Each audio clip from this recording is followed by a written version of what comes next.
రాష్ట్ర వ్యాప్తంగా గణేష్ మండపాల్లో విభిన్న రూపాల్లో వినాయకుడు పూజలు అందుకుంటున్నాడు.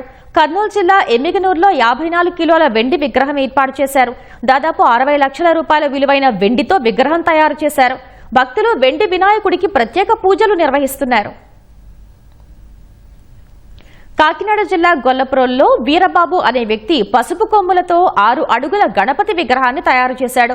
సుమారు 2 నెలల పాటు శ్రమించి 6 కిలోల తేనె మైనం, మట్టి, గడ్డి, 9 కిలోల పసుపు కొమ్ములు వినియోగించి విగ్రహాన్ని తయారు చేశాడు.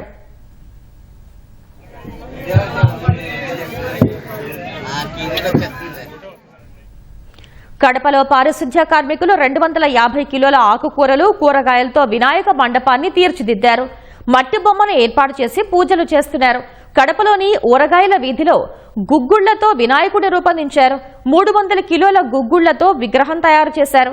కడప ఓం శాంతి నగర్లో వెదురుతో వినాయక మండపాన్ని సిద్ధం చేశారు.